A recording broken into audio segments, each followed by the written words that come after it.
Hello दोस्तों, आज के इस वीडियो में हम लोग जानने वाले हैं अलग अलग फील्ड नेम और उनके फादर या जनक। तो आइए स्टार्ट करते हैं। तो सबसे पहला है फादर ऑफ हिस्ट्री या इतिहास के जनक कौन हैं? तो इसका सही आंसर है हेरोडोटस।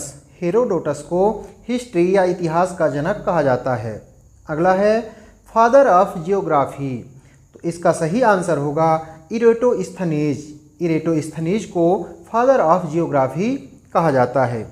अगला क्वेश्चन है फादर ऑफ फिजिक्स। तो father of physics Isaac Newton को कहा जाता है। अगला है फादर ऑफ मॉडर्न फिजिक्स। तो इसका सही आंसर होगा अल्बर्ट आइंस्टीन। अगला है फादर ऑफ केमिस्ट्री। तो फादर ऑफ केमिस्ट्री कहा जाता है एंटोनी लेवासियर को। एंटोनी लेवासियर को फादर ऑफ केमिस्ट्री कहा जाता है। अगला है फादर ऑफ मॉडर्न केमिस्ट्री। तो फादर ऑफ मॉडर्न केमिस्ट्री कहा जाता है रॉबर्ट बॉयल को। बॉयल को फादर ऑफ मॉडर्न केमिस्ट्री कहा जाता है। अगला है फादर ऑफ बायोलॉजी। तो फादर ऑफ बायोलॉजी कहा जाता है अरस्तु को। अगला है father of medicine. Father of medicine कहा जाता है हिप्पोक्रेट्स को। हिप्पोक्रेट्स को फादर ऑफ मेडिसिन कहा जाता है। अगला है फादर ऑफ मॉडर्न मेडिसिन। तो फादर ऑफ मॉडर्न मेडिसिन कहा जाता है विलियम ओसलर। विलियम ओसलर को फादर ऑफ मॉडर्न मेडिसिन कहा जाता है। अगला है फादर ऑफ सर्जरी। तो फादर ऑफ सर्जरी कहा जाता है सुश्रुत को।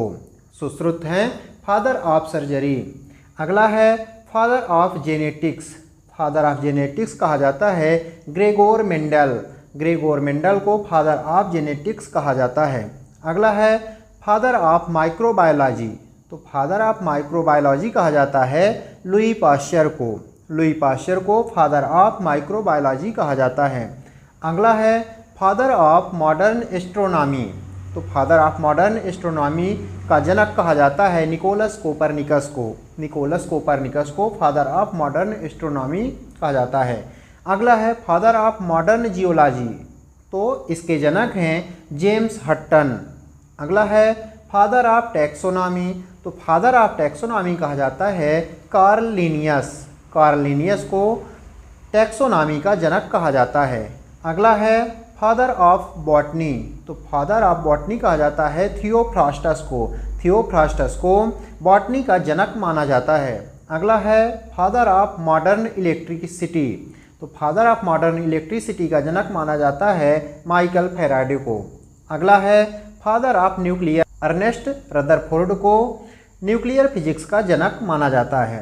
अगला है फादर ऑफ कंप्यूटर साइंस। तो फादर ऑफ कंप्यूटर साइंस माना जाता है एलन ट्यूरिंग को। एलन ट्यूरिंग को एआई या कंप्यूटर साइंस का जनक माना जाता है। अगला है फादर ऑफ इकोनॉमिक्स। इकोनॉमिक्स का जनक माना जाता है एडम स्मिथ। एडम स्मिथ को फादर ऑफ इकोनॉमिक्स कहा जाता है। अगला है फादर ऑफ सोशोलॉजी। तो इसका जनक है ऑगस्ट कॉम्ट। ऑगस्ट कॉम्ट को फादर ऑफ सोशोलॉजी कहा जाता है। अगला है father of political science. Political science का जनक माना जाता है अरस्तु को। अगला है फादर ऑफ जूलॉजी। तो जूलॉजी का जनक माना जाता है अरस्तु को। तो दोस्तों, आज की जानकारी अच्छी लगी हो तो वीडियो को लाइक कर चैनल को सब्सक्राइब करें। मिलेंगे अगले वीडियो में, तब तक के लिए जय हिंद।